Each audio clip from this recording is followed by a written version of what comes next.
Right. Revanth Reddy గారు హైదరాబాద్ని develop చేసే దిశగా అడుగులేస్తున్నాం, ఫ్యూచర్ సిటీ కడతామని చెప్పి నిన్న ఒక కార్యక్రమం చేపట్టినరు. టోక్యో, జపాన్, న్యూజిలాండ్ ఇలాంటి దేశాలకు మన దగ్గర నుంచి వెళ్ళి అబ్బా ఆహా అంటారు, కానీ మన హైదరాబాద్ని తీర్చిదిద్దే దిశగా ఎందుకు మనం ఆలోచించొద్దు అనే ఒక ముఖ్యమైన కార్యక్రమాన్ని పెట్టుకున్నారు. మాట్లాడదాం దాని గురించి. మనతో పాటు రామచంద్ర నాయక్ గారు ఉన్నారు. అన్న, ఏం చెప్తారు? హైదరాబాద్ని ఇక డెవలప్ చేస్తా, ఫోర్త్ సిటీ నిర్మిస్తున్నా అని చెప్పి నిన్న ఓపెనింగ్ కూడా, దానికి శంకుస్థాపన కూడా జరిగింది. ఏం చెప్పాలనుకుంటున్నారు? హైదరాబాద్ మహానగరం అనేది భారతదేశంలోనే అత్యంత 5వ స్థానంగా ఉన్న నగరం ఇది. ఆజాం జాహీలు నిర్మించిన చార్మినార్ కావచ్చు, ఉస్మానియా హాస్పిటల్ కావచ్చు, గాంధీ హాస్పిటల్ కావచ్చు, ట్యాంక్ బండ్ కావచ్చు, హుస్సేన్ సాగర్ కావచ్చు, హిమాయత్ సాగర్ లాంటి గొప్ప గొప్ప కట్టడాలు హైదరాబాద్ మహానగరంలో ఉన్నాయి.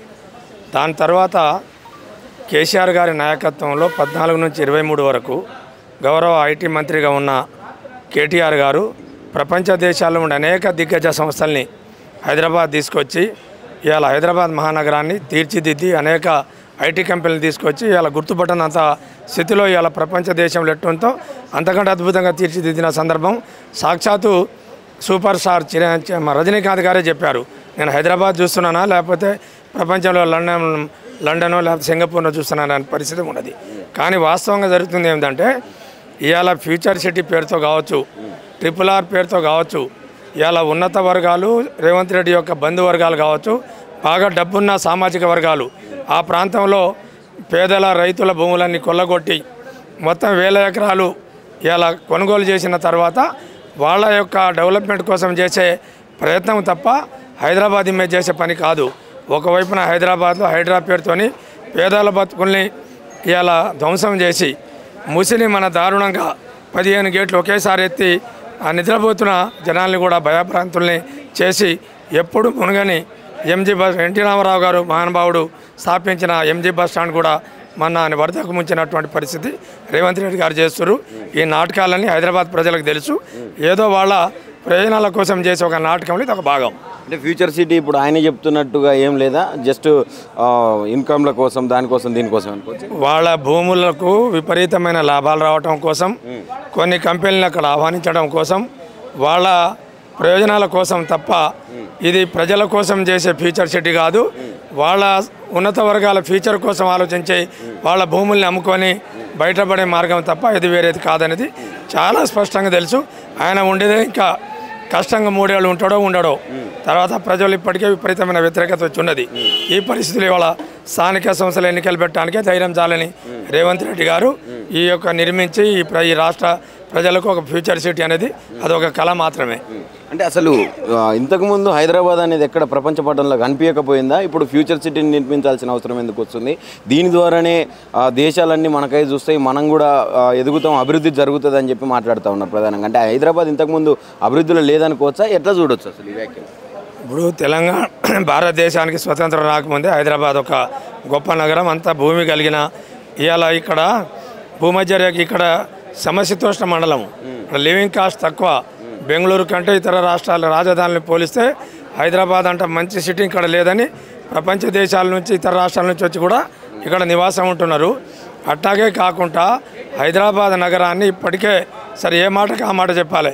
గతంలో హైటెక్ సిటీ పేరుతో కొంత డెవలప్డ్ మొదలైన ఆ తర్వాత కేటీఆర్ గారు వచ్చిన తర్వాత సంపూర్ణంగా ఇలా హైదరాబాద్ మహానగరం ఇలా వచ్చింది, ఐటీ పరిశ్రమలు వచ్చినాయి అంతే. ఇప్పుడు ఆయన బాధ ఏంటంటే కేసీఆర్ గారి హయాంలో ఒక అద్భుతమైన సెక్రటేరియట్ అయింది, ఒక 4 ప్రధానమైన హాస్పిటల్ అవుతున్నాయి, కాళేశ్వరం ప్రాజెక్టు నీళ్లు హైదరాబాద్ రావడానికి కొండపోచమ్మ సాగరు, మల్లన్న సాగర్ లాంటివి వచ్చినాయి.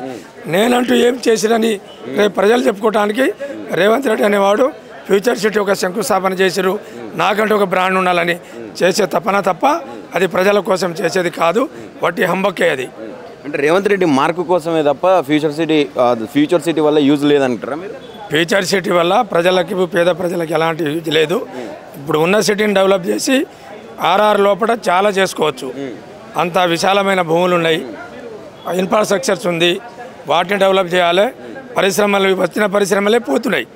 ఆ క్రమంలో ఫ్యూచర్ సిటీకి ఎవరు వస్తారు? మూసి ఒడ్డున మొత్తం కాంప్లెక్స్లు కట్టాలని ధ్వంసం చేస్తూ ఉన్నావు.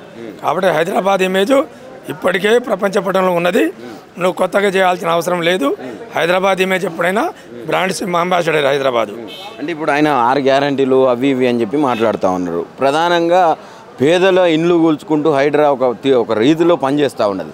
ఇవన్నీ సక్రమంగా జరుగుతున్నాయని ఇప్పుడు ఫ్యూచర్ సిటీ స్టార్ట్ చేస్తూ ఉన్నారా, లేకుంటే ఇవన్నీ పెండింగ్లో ఉన్నాయని చెప్పి గుర్తు లేదా, ఎట్లా అనుకోవచ్చు అన్న? ఆయన అధికారంలో రావటం కోసం అనేక రకాల హామీలు ఇచ్చిండు. వాటి అమలు చేసే పరిస్థితి లేదనేది స్పష్టంగా తేలిపోయింది. 1 సంవత్సరం కాలం పాటు మమ్మల్ని కనీసం మేము కుదుట పడలేదు, మాకు టైం ఇయ్యరా అని చెప్పారు. ప్రతిపక్షాలు కూడా 100 రోజులు సంవత్సరం ఆగినాయి. ఇవాళ అన్ని పత్రికల్లో కానీ సోషల్ మీడియాలో కానీ నువ్వు ఏమేమైతే చెప్పినావో ఏం చేయలేకపోయినావు అనేది బట్టబయలు చేస్తూ ఉన్నారు ప్రజలు. ఆ హామీలను అమలు చేయడం చేతగాక ఏ రోజుకు ఆ రోజు కొత్త ఇష్యూని తీసుకొచ్చి ఈ సమస్యలు మర్చిపోవాలి ప్రజలని డైవర్ట్ చేయడం కోసం చేసే ఎత్తుగడలో ఒక భాగం మాత్రమే ఫ్యూచర్ సిటీ తప్ప 6 హామీలను అమలు చేసే శక్తి ఆయనకు లేదు. కేసీఆర్ మీద జీవితకాలం పోట్లాడితే కూడా ప్రజలను మెట్టట్లేరు. మొన్నటిదాకా అప్పులు చేసిరనో కాళేశ్వరం పేరనో చెప్పిండు. 10 లక్షల క్యూసెకులు పోతుంటే కూడా మేడిగడ్డ ఒక పిల్లర్ని కూడా కదిలేకపోయింది. అట్లా సజీవంగా ఉన్న కాళేశ్వరిని కూలేశ్వరం అని చెప్పిండు. వాటికి ఆయన శంకుస్థాపన చేసుకుంటూ పోతుండు. కాబట్టి హైదరాబాద్ ఫ్యూచర్ సిటీ అనేది అది రేవంత్ రెడ్డి గారి యొక్క పగటి కళ మాత్రమే అనేది నేను బీఆర్ఎస్ పార్టీగా చెప్తున్నాను.